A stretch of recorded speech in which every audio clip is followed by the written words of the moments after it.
Well, actually, first, I just wanted to thank you because when I was a kid, I like to read a lot, and they did not have any books for like us. You know what I mean? Like the Thanks. children books. They were either animals and stuff, but it really was nothing about like what was going on in like my neighborhood and stuff. So I really found it hard. I found myself reading more like at like when I was like in elementary school, reading like adult books and biographies about us because there was no children's books about us. So when I saw what you was doing, I was like, this is it. This is what we need. We need more books like this. So thank you for Thank doing this. Appreciate you, King. So can you just let the people know exactly what the book is about, and a shot clock, and what was the concept behind it, and when did you know you get the first idea this was something that you wanted to do? Wow. So, thanks again for doing this interview. Shot clock was basically a concept that came about after just watching the realities of a traveling organization that I created, the Butler Elite program, and I was at the helm of the program and manufacturing all these different experiences for these young, future leaders. And what I realized is, sometimes we get, so far, into our own craft that we forget, about some of the things that and some of the hurdles and the realities that these young people have to deal with every day. And I was watching the subtraction of lives being taken away, the visual that young people were seeing, less and less mentors being, available for them, um, and some of the core curriculum that was being taught still the same way that it was being taught when I was in school. And I was thinking about what they had access to, what they didn't have access to. And I just wanted to really just kind of fill in a void. That's kind of like how I think you bring value to anything that you do. You bring value to life when you fill in the void that needs to be filled. And then also you define your own niche in the world.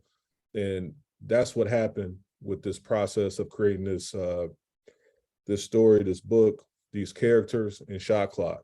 They all stem from real experiences, things that I saw firsthand, and things that I wanted to do and inspire the next wave, the next, generation, and, just try to help people just navigate through some things. And as I was creating it, me and Justin, man, like the stories just really hit, they really resonated.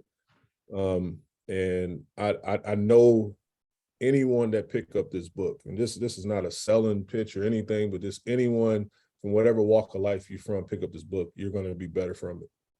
One of the things that I got from it was showing the aspect of sometimes as young people, we have big dreams. We all want to be, athletes, or we want to be rappers, or we want to be, famous and things like that. I think one of the great things, and you can kind of let me know if this coming to your process, was showing what you could still do even if you're not going to hit that, you're not going to be the next LeBron, James, that there's so many other different things if we put our minds to it that's available, to us, to young people, if given the opportunity. And I thought, that's something that really came across.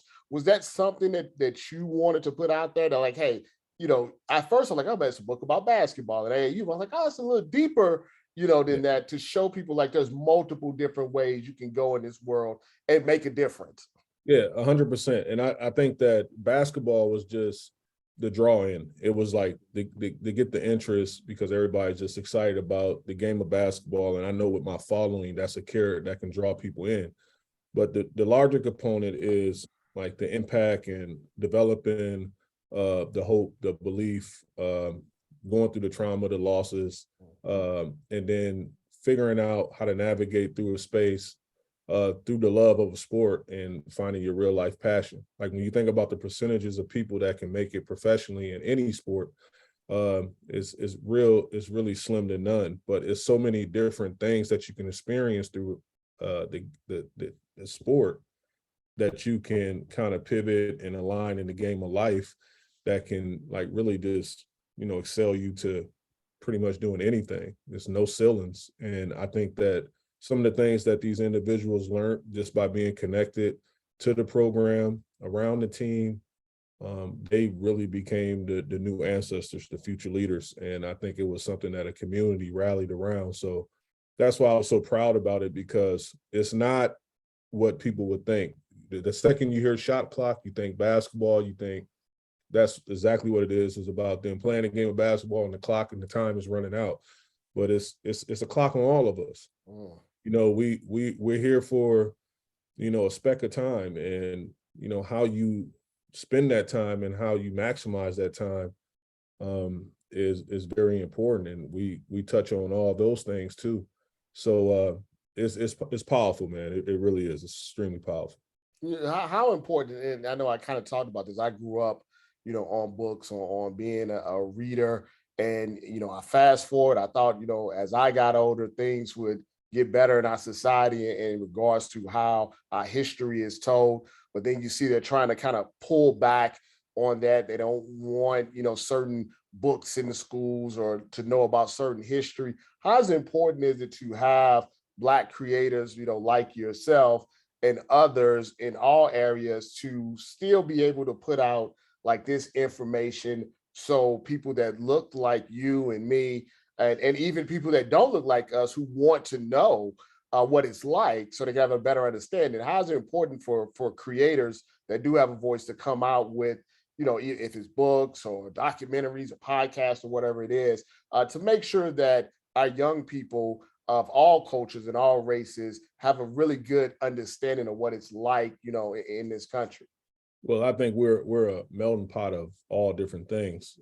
When you think about, you know, our society, I walk out the door, my neighbors, it's a very mixed community, and I think that that's the reality of our world. You're going to see people from all walks of life, and you have to be able to, coexist amongst one another from a work environment standpoint, from a functional standpoint, from a educational standpoint. And I think like the teaching and the lessons have to be, very, very strategic in that space too. When you think about the core curriculum and you think about what I had access to reading when I was growing up, How to Kill a Mockingbird, The Great Gatsby, Going with the Wind, Outsiders, books like that was part of the core curriculum.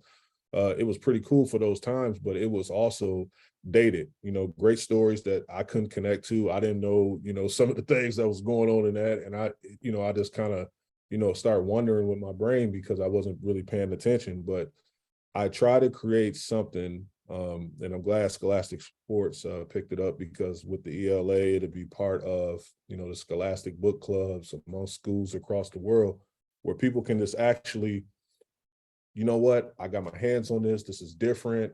I did a bright color where people can like kind of gravitate to it, and hopefully just open it up and just be like connected to it instantly off of the messenger that they're seeing in there, that the language that they're seeing in there, from the conversations. We specifically went through like a text conversation and made the language just so present and current, to the likes of what you would see visually if you was texting your friend or something in real time right now today. And I just really wanted to make that connection, with young people, with older people and everything. And I wanted them to make sure that they put it in the hands of these future leaders. Well,